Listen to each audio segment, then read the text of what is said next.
Smokin Tobacco's coverage of the 2022 PCA trade show is brought to you by Drew Estate, the rebirth of cigars. Hey everybody, Matt Tabacco from SmokinTobacco.com. I'm here at the Hiram Solomon booth with none other than Fuad. Fuad, how are you? Good. I'm glad for you guys to be here.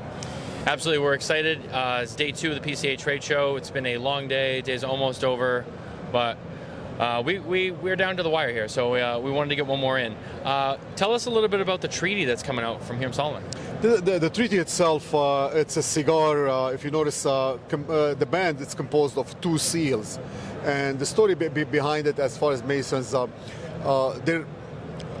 throughout since the Civil War until now, there are 2 Grand Lodges that existed in the United States. One is called the Prince Hall Grand Lodge, and the regular Grand Lodge. Each state has 2 of such, and up to last 10 years there was no mutual recognition between each other, and states after states start technically recognizing each other as being one.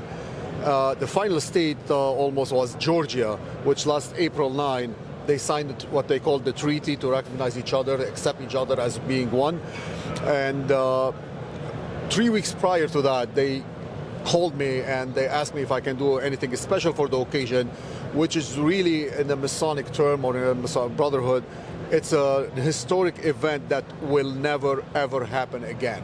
So we created the cigar for them. We called it the Treaty, which combined the both seals of the Grand Lodge of Georgia and the Prince Hall Grand Lodge of Georgia. The blend, it was done at the PDR factory. The blend, it's Royal Corojo 98.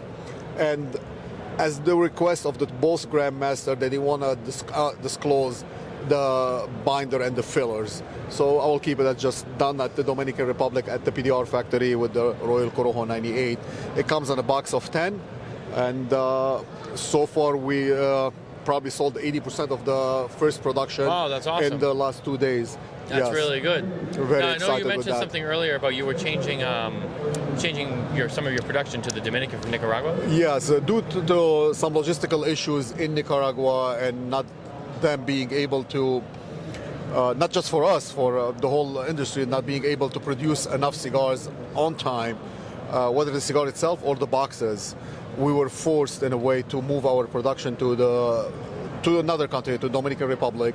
And since we started our last 6 lines with PDR, we decided to move our production there. And with the commitment from Plasencia and they committed and they did it actually. They sent all the blinds and they committed to send all the tobacco needed to keep the blinds as is, untouched. So consumers not going to see any changes in the cigars. And hopefully that will keep us on track with the demand, with the ever increased demand, and we will not have any back orders. Absolutely. Now you said that we caught up with you at TPE. We saw some new things at TPE. Was there something that came out after TPE? Yes. So if you thought there was. Yeah. I mean, if you want to walk over there, can you? Yeah. Sure. And take a nice brisk move. In this case? Yes. Okay. Since the TPE, we introduced the Revival and the Sublime Prince. Those are two lines that we introduced. Even though this one was done at the TPE, but not the Sublime Prince.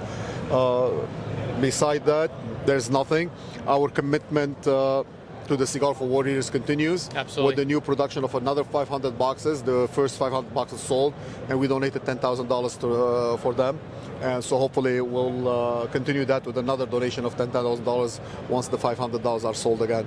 Absolutely. You guys have done some amazing work with them too. Thank you. Thanks for talking to us today. Thank you for being here. Thank Absolutely. you for your time, guys. We really appreciate it. Thank you so much. All right, guys. Thank you for watching, and stay tuned for more coverage from PCA 2022.